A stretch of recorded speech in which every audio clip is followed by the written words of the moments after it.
Good morning my dear students. मैं आपका SST अध्यापक शुभम तिवारी माय ज्ञानोदय संस्कार अकादमी से आप सभी विद्यार्थियों का बहुत बहुत स्वागत करता हूं। विद्यार्थियों, एक क्वेश्चन और उठ करके इसमें आया था कि एक व्यक्ति ने काकी से पूछा कि अगर सरकार तुम्हारे कार्यों में हस्तक्षेप करे तो रहीम ने पूछा तो हमें क्या करना चाहिए। इसके लिए भी संविधान में क्या है कि जिससे कि अगर सरकार हमारे कार्यों में हस्तक्षेप करे तो हम अपने उन नियमों के द्वारा सरकार के खिलाफ या अपने कार्यों को करने के लिए सरकार से इजाजत मांग सकें। तो काकी ने कहा कि भारतीय लोकतंत्र में प्रत्येक भारतीय के कुछ मूल अधिकार दिए गए हैं, जैसे नागरिक, राजनीतिक, सामाजिक, आर्थिक, सांस्कृतिक अधिकार। इसके बाद कुछ मौलिक कर्तव्य दिए गए हैं, देश के प्रति उन कर्तव्यों को करना। विद्यार्थियों, मौलिक अधिकार लोकतंत्र का दूसरा आधार है। जिस प्रकार प्रथम आधार निर्वाचन आयोग, निष्पक्ष एवं स्वतंत्र चुनाव करवाना, दूसरा आधार है मौलिक अधिकार। अगर आपका कहीं भी किसी भी जगह शोषण हो रहा है तो आप अपने उन अधिकारों के तहत अपने शोषण के विरुद्ध कानूनन लड़ाई लड़ सकते हैं।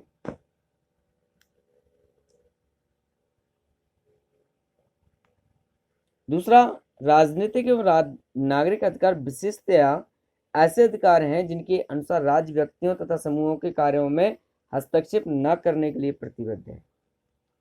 मतलब नागरिक अधिकार एवं राजनीतिक अधिकार, इन दो अधिकारों के तहत कोई भी समूह का कार्य आप करें, इसमें किसी भी राज्य, किसी भी व्यक्ति, किसी भी कार्य समूहों के द्वारा जो कार्य होंगे उनमें ना कोई तो हस्तक्षेप करेगा। तो रहीम ने पूछा, लोकतांत्रिक शासन में सभी लोगों को विचार अभिव्यक्ति, संगठन बनाने, सम्मेलन करने, कहीं भी आने जाने की और कोई भी व्यवसाय करने की स्वतंत्रता होती है। संविधान में भारतीय नागरिक को अपने विचार व्यक्त करने की स्वतंत्रता का अधिकार दिया गया है। विद्यार्थियों, आइए जानते हैं ये मौलिक अधिकार क्या है।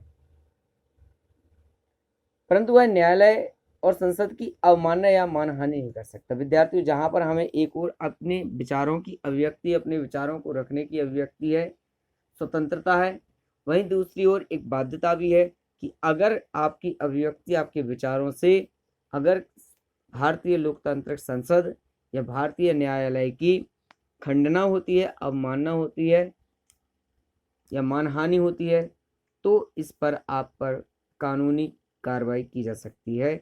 तो हमारी स्वतंत्रता एवं अभिव्यक्ति करने का केवल सीमा उधर तक है जहां तक हमारे संविधान की ने हमें तक दे रखा है।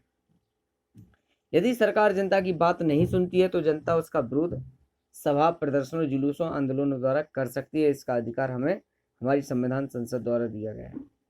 किंतु यदि यह आंदोलन पूर्णतः शांतिपूर्ण नहीं है, अगर वो हिंसात्मक आंदोलन है, तो उसके लिए आप पर कार्रवाई की जा सकती है।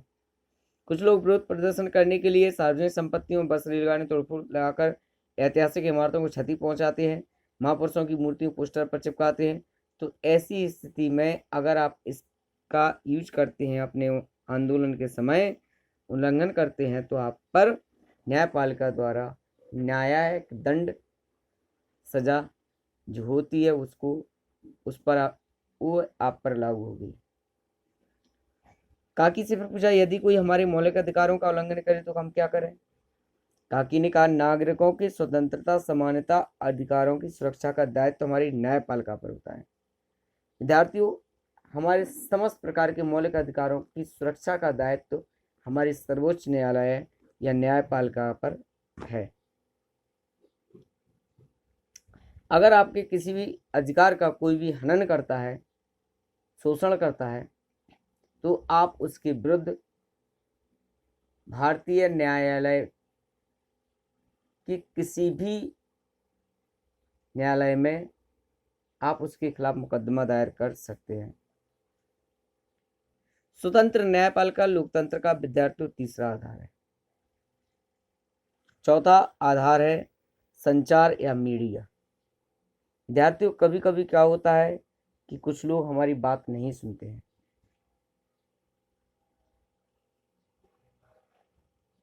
कुछ लोग हमें डराते हैं, धमकाते हैं और हमें कानून की मदद नहीं लेने देते,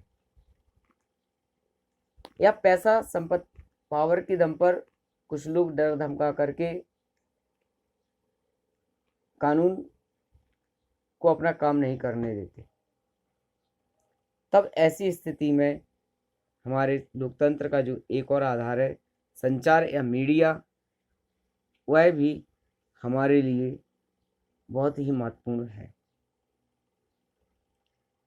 विद्यार्थियों किसी भी प्रकार की सूचना, जब हम लोगों ने आज तक देखा है कि हम लोग टीवी देखते हैं, कोई घटना कहीं घटित हो रही है, कोई किसी चीज़ का उद्घाटन हो रहा है, मैच कहीं हो रहा है, देख हम अपने घरों में रहे।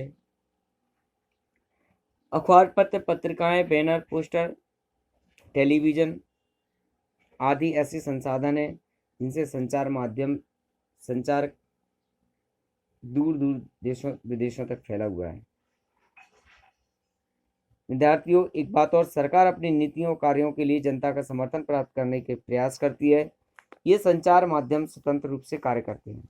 ये न केवल शासन की नीतियों का प्रचार करते हैं बल्कि शासन के कामकाज की पड़ताल भी करते हैं, जनता को सूचना भी उपलब्ध कराते हैं और सभी प्रकार के विचारों का आदान प्रदान करने का साधन बनते हैं। वे सरकार तक हमारी बात को भी पहुंचाते हैं और सरकार की बातों को हम तक भी पहुंचाते हैं। विद्यार्थियों एक उदाहरण लेकर के काकी ने कहा, कुछ वर्ष पहले की बात है कि जमालपुर गांव में गुरु काका को कोई महीने पेंशन नहीं मिल रही थी। उन्होंने शहर जाकर अखबारों में यह बात छपवाई। खबर पढ़कर पेंशन विभाग में खलबली मच गई और कुछ विभाग के लोग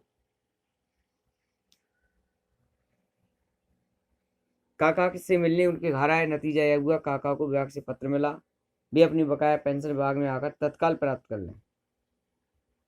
तो विद्यार्थियों जब हमारी इस प्रकार की काम होता है कि हमारी बात कोई नहीं सुनता, हमारे काम के लिए कोई आगे नहीं आता, कोई गौर नहीं देता, तब हम अगर मीडिया का सहारा लें तो किसी भी प्रकार के कार्यों को करने में देरी लतीफ़ी नहीं होती है। विद्यार्थियों आगे की कक्षा को आगे बढ़ाने के लिए कल पुनः उपस्थित होकर इस लेसन को कंप्लीट करेंगे, जिसमें लोकतंत्र लोगों के द्वारा ही शासन है। शिक्षित एवं जागरूक होना बहुत आवश्यक है। अगर हम शिक्षित और जागरूक नहीं होंगे तो हम अपने संविधान, अपने लोकतंत्र के बारे में कैसे जानेंगे, कैसे समझेंगे और कैसे उसका सहयोग करके उसका उपयोग करेंगे। इसके बाद सर्वधर्म समभाव की भावना, सामाजिक, आर्थिक एवं राजनीतिक समानता, महिलाओं के आधार, लोकतंत्र का भविष्य, कुछ चुनौतियां हैं जिनके लिए हम कल अध्ययन करेंगे। तब तक आप सभी को हमारी ओर से शुभकामनाएं। कक्षा में जुड़ने के लिए बहुत बहुत धन्यवाद, बहुत बहुत आभार। Thank you very much.